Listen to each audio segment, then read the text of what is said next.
उनसे सवाल कीजिएगा, उनसे सवाल कीजिएगा। ये सवाल उनसे बनता है, उनसे कीजिएगा। खामोशी इख्तियार करेंगे। मैंने तहफ़्फ़ुज़ात का इज़हार किया है, आपने फिर बात सुनी नहीं है और आपने समझी नहीं है। गलत है, आपकी इन्फॉर्मेशन दुरुस्त नहीं है। आप पूरे बैकग्राउंड में जाइए तो आपका सवाल बनता ही नहीं है। इस्तेकाम भी अदम इस्तेकाम का शिकार होने जा रही है। वक्त बताएगा कि ऊँट किस करवट बैठता है। पाकिस्तान तहरीक इंसाफ एक इम्पॉर्टेंट स्टेक होल्डर है, इस सारे सियासी अमल का हिस्सेदार है। उसे एतमाद में भी लेना चाहिए। दो बड़ों में ये बात तय तकरीबन हो चुकी है कि निगरान वज़ीर आज़म किसकी मर्ज़ी का होगा। एक बंद कमरे का फ़ैसला मुसल्लत किया जाएगा, जो वो फ़ैसला फरमाएंगे सादिर, उस पर उन्हें अंगूठा लगाना है। इंतखाबी इस्लाहात पर जो एक कमेटी तश्कील दी गई है अयाज सादिक साहब की सरबराही में, उसकी कई नशिस्तें हुई। उसमें पहला तो मेरा मौक़िफ़ ये था और मैं दोहरा देता हूँ कि पाकिस्तान तहरीक इंसाफ एक इम्पॉर्टेंट स्टेक होल्डर है, इस सारे सियासी अमल का हिस्सेदार है। उसे एतमाद में भी लेना चाहिए। बड़ी अहम इस्लाहात ज़ेर बहस हैं और लगता ये है कि बड़ी उजलत में की जा रही हैं। उन इस्लाहात के फार रीचिंग इम्प्लिकेशंस हो सकती हैं और जैसे कि आपने देखा कि सरवर बारी साहब, जो कि इंतखाबी अमल में दिलचस्पी रखते हैं, फाफिन का हिस्सा रहे हैं, मॉनिटरिंग में इन्वॉल्व रहे हैं, एक गहरी नज़र रखते हैं, उन्होंने भी एक तबसरा किया है और जो उनका तबसरा है वो काबिल गौर है। उन्होंने एक हवाला दिया कि इलेक्शन एक्ट 2017 की सेक्शन 9 में जो तरमीम पेश की गई है उसके बड़े सीरियस कॉन्सिक्वेंसेस हैं और उसकी सीरियस इम्प्लिकेशंस हैं। मैं समझता हूं कि उनकी बात को अहमियत मिलनी चाहिए। इसके साथ साथ ये भी अब कोई अभाम नहीं रहा कि निगरान वज़ीर आज़म किसकी मर्ज़ी का होगा। दो बड़ों में ये बात तय तकरीबन हो चुकी है, क्योंकि सब जानते हैं और पूरी कौम जानती है कि जो आइनी तरीका है वो है मशावरत, meaningful consultation between leader of the house and leader of the opposition. अब लीडर ऑफ द हाउस तो शहबाज शरीफ साहब हो गए और लीडर ऑफ द ऑपोजिशन बराए नाम हैं जो राजा रियाज साहब हैं। आप जानते हैं वो तो ख़ुद उनकी टिकट के तालिब हैं, तो उनकी क्या राय होनी है। दर हकीकत उन्होंने जो वो फ़ैसला फरमाएंगे सादिर, उस पर उन्हें अंगूठा लगाना है। तो ये भी बड़ा वाज़ेह है कि केयर टेकर सेटअप किस नौइयत का जो है वो मुरतब किया जा रहा है। सवाल ये उठता है कि पाकिस्तान के सियासी मुस्तक़बिल का फ़ैसला किसने करना है?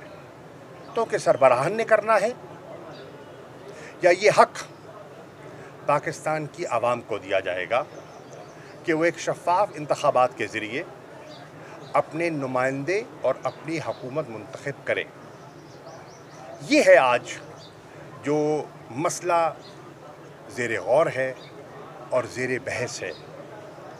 क्या एक बंद कमरे का फ़ैसला मुसल्लत किया जाएगा या आवाम इतनी ताकत रखते हैं कि अपने वोट के ज़रिए उस फ़ैसले को वो पलट देंगे? वक्त बताएगा कि ऊँट किस करवट बैठता है। और आखिरी बात जो करना चाह रहा हूँ वो ये है कि इस्तेकाम पार्टी में भी मुझे एक अदम इस्तेकाम की झलक दिखाई दी है।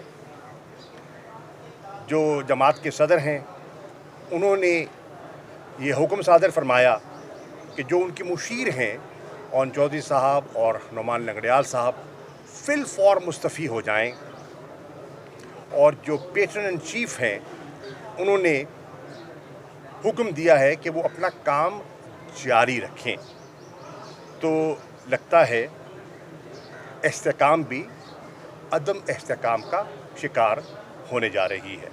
शुक्रिया।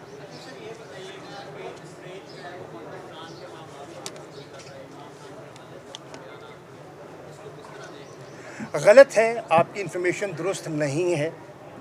आप पूरे बैकग्राउंड में जाइए तो आपका सवाल बनता ही नहीं है।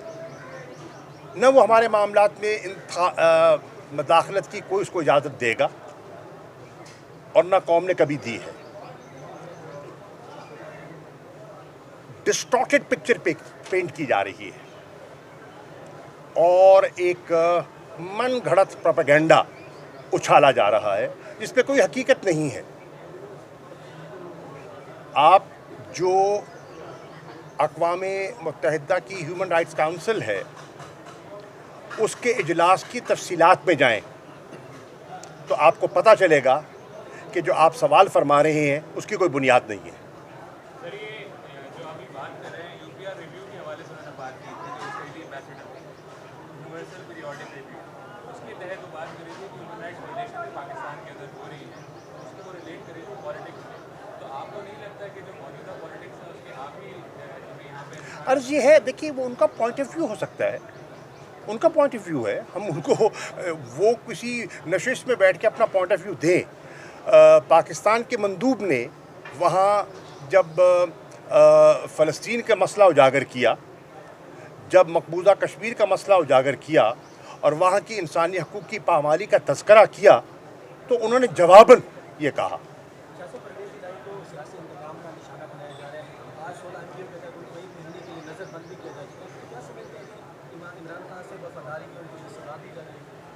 देखिए, वो उनके जितने केसेस गए उन्होंने हर केस में कानूनी चाराजोई की और अपना दिफा किया और जज साहबान ने उनको रिलीफ दिया और रिलीफ के बाद कोई नया केस सामने आ गया और अब जो आखिरी केस था जब उस पर भी उनको रिलीफ मिल गई तो 16 एमपीओ के तहत उनको नज़रबंद कर दिया गया है।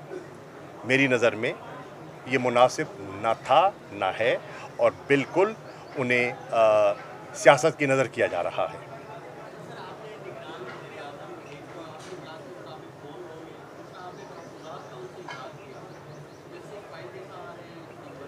मैंने तहफ़्फ़ुज़ात का इज़हार किया है, आपने फिर बात सुनी नहीं है और आपने समझी नहीं है। पहली बात तो ये है, निगरान वज़ीर आज़म कौन होगा मेरे इल्म में नहीं हो सकता, क्योंकि जिस बंद कमरे की मीटिंग में आसिफ अली जरदारी और शहबाज शरीफ ने मुलाकात की मैं तो नहीं था, जो 1-on-1 मुलाकात हुई उसमें मैं मौजूद नहीं था।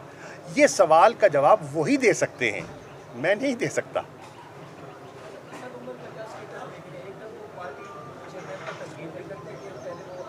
उनसे सवाल कीजिएगा, उनसे सवाल कीजिएगा, ये सवाल उनसे बनता है, उनसे कीजिएगा। खामोशी इख्तियार करें।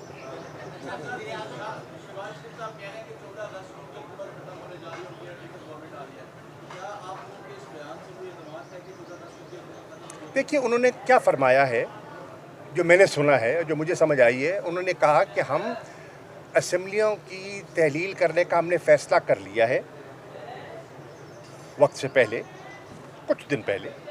इससे मुराद ये ठहरी कि वो 90 दिन के इंतखाबात को तरजीह दे रहे हैं। अब अगर 90 दिन को इंतखाबात होने हैं तो आइन की रूह से वो इंतखाबात बनते हैं नवंबर में, 8 नवंबर बने, 9 बने, 10 बने, उसके लगभग बनते हैं, ये आइन कह रहा है। अब ये बता सकते हैं या इलेक्शन कमीशन बता सकता है कि वो डेट क्या देंगे। उन्होंने साथ ये भी कहा है कि आइन तो ये कहता है लेकिन तारीख इलेक्शन कमीशन ने देनी है, तो वो बात कर भी गए और अभाम भी छोड़ गए।